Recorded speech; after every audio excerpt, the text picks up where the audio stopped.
우주와 별들의 미래. 현 우주는 약 138억 년 전 빅뱅에 의해 탄생되었다고 설명된다. 이후 지금까지 점점 팽창하고 있는데 당연한 이야기겠지만 그에 따라 우주 공간의 밀도는 낮아지는 것이 당연하다. 그러므로 천문학자들은 우주의 팽창이 계속되면 미래의 우주는 지금보다 은하와 별의 밀도가 훨씬 낮은 아주 어두운 공간이 될 것이라고 예상했다. 그런데 이 같은 예측이 최근 국제천문 프로젝트의 조사에 의해 사실로 판명되었다고 발표되었다. 우주가 어두워지고 있다는 사실을 확인한 국제 프로젝트는 우주론과 은하의 진화를 연구하는 글로벌 프로젝트로서 나사와 ESA 등 전 세계의 우주 연구기관들이 대거 참여하고 있다. 이들은 장시간의 관측을 통해 별의 생성 활동이 8억 년 전에 정점을 찍었고 이후에는 급격히 하락하면서 빛을 내는 별들의 탄생이 점차 줄어들고 있다는 점을 발견했다. 이 결과를 토대로 연구진은 우주 공간이 점차 어두워지고 있는 이유로 팽창과 함께 별의 탄생과 사망을 꼽았다. 이어서 별의 탄생이 감소하는 원인에 대해서는 다음과 같은 가설을 내세웠다. 별은 일종의 에너지 역할을 하는 수소 원자와 헬륨 원자를 융합시켜 빛을 내는데 기존 별들이 우주에서 소모하는 에너지가 많아질수록 이를 통해 새로 탄생해야 할 별들의 개수가 급격히 줄어들게 된다는 것이다. 이들은 자신들의 가설을 입증하기 위해 나사와 ESA 등이 보유한 지상 및 우주 공간의 천체망원경을 모두 활용하였다. 은하계 내의 별들 중 달의 1000배 정도 되는 22만 개의 별들을 골라내어 관측했다. 그 결과 이들 별에서 나타난 적외선에서 자외선 영역에 이르는 파장은 그 세기가 조금씩 줄어들고 있는 것을 파악했다.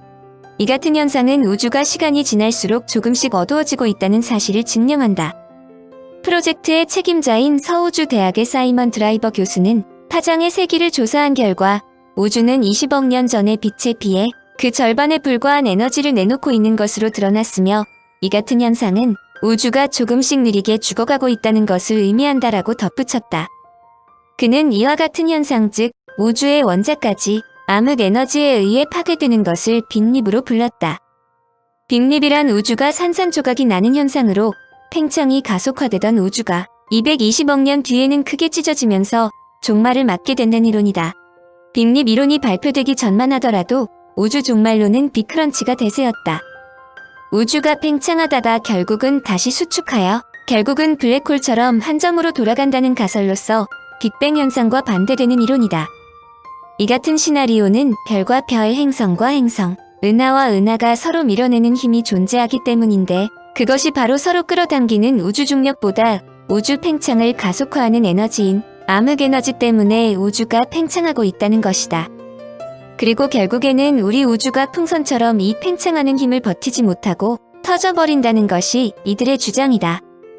한편 암흑 에너지는 1998년 아담 리스 등이 초신성을 연구하던 중 처음으로 내놓은 가설이다.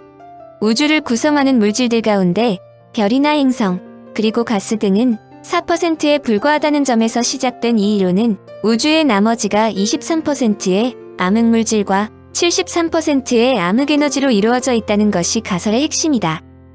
별들의 미래. 우주의 미래가 빅클런치, 빅립으로 귀결된다고 하지만 아직 이들 미래가 완벽한 이론으로 정리된 것은 아니다.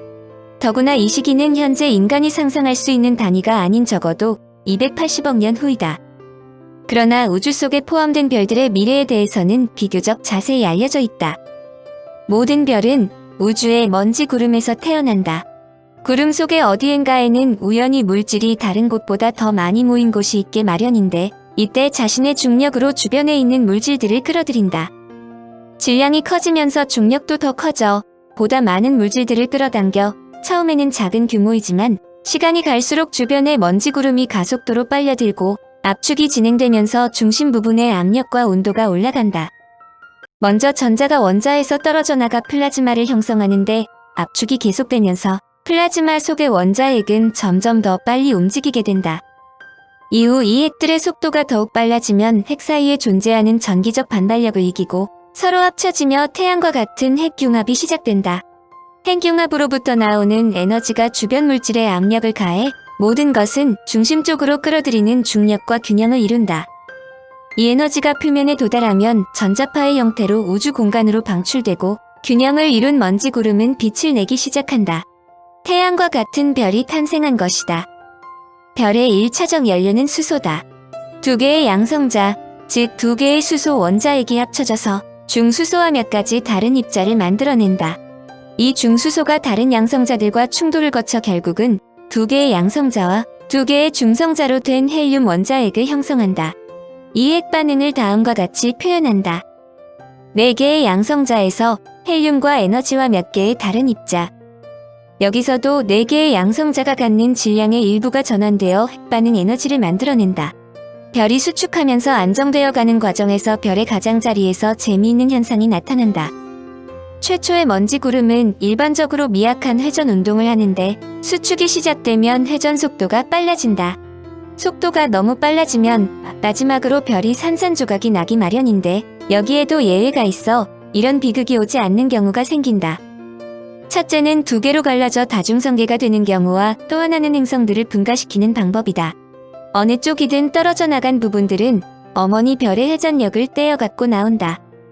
학자들은 대부분의 별들이 첫 번째 방법을 택한다고 추정하는데 밤하늘에 보이는 별의 3분의 2가량이 다중성계를 이루고 있기 때문이다. 별이 수소를 엄청나게 소모한다는 것은 태양이 한시도 쉬지 않고 불타고 있다는 것으로도 알 수 있다. 태양은 매초 약 7억 톤의 수소를 소비하는데 그중 500만 톤이 감마선 형태의 에너지로 전환된다. 그러나 태양도 결국 에너지 보존 법칙에 의해 종말을 걷는데 대체로 50억 년 후이다. 물론 모든 별이 태양과 같은 종말을 맞는 것은 아니다. 한마디로 별이 수소를 얼마나 갖고 있는가와 얼마나 빨리 소비하는가에 달렸다.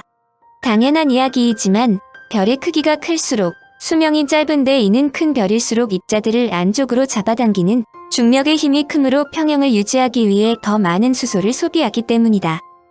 태양은 우주의 별 중에서 중간 정도이므로 100억 년 정도 지속할 수 있지만 질량이 태양의 30배 정도 되는 별은 수소를 워낙 빨리 소모하므로 수백만 년밖에 지탱하지 못한다. 반면에 태양보다 작은 별은 수백억 년도 살 수 있다. 현재 알려진 우주의 나이 138억 년보다 훨씬 더 긴 시간이다. 별의 질량이 매우 크면 장엄한 장례식이 일어난다. 큰 별이 수소를 매우 빨리 소모하면 잠시 수축 기간이 있은 후 헬륨이 융합되기 시작하여 탄소가 된다.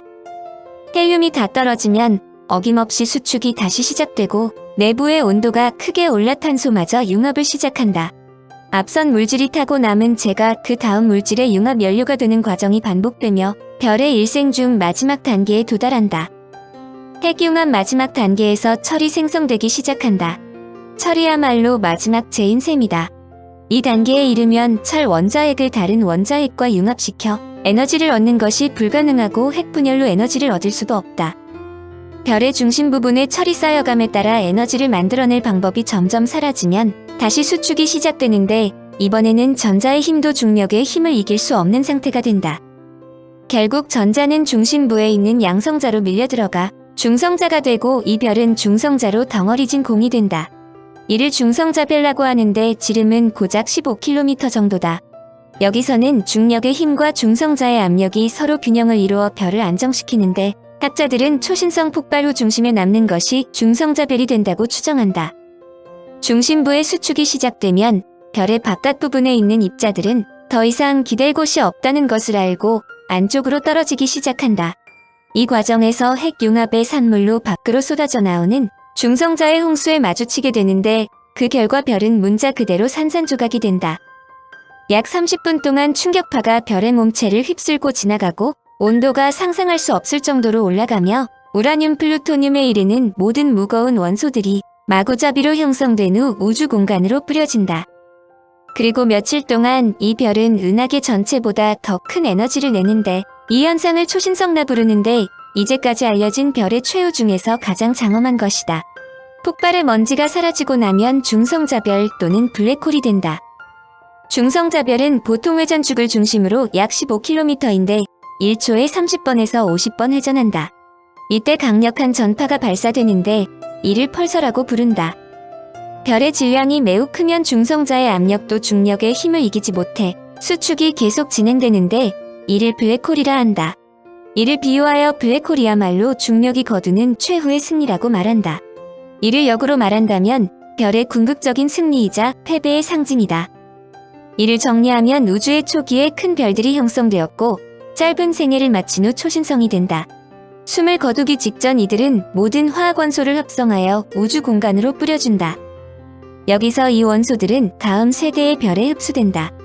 헬륨보다 무거운 모든 원소, 이를테면 우리 혈액 속의 철과 뼈 속의 칼슘 같은 것들도 별에서 만들어진 것이다. 그러므로 우리는 모두 별의 잔해로부터 만들어진 존재라 볼 수 있다.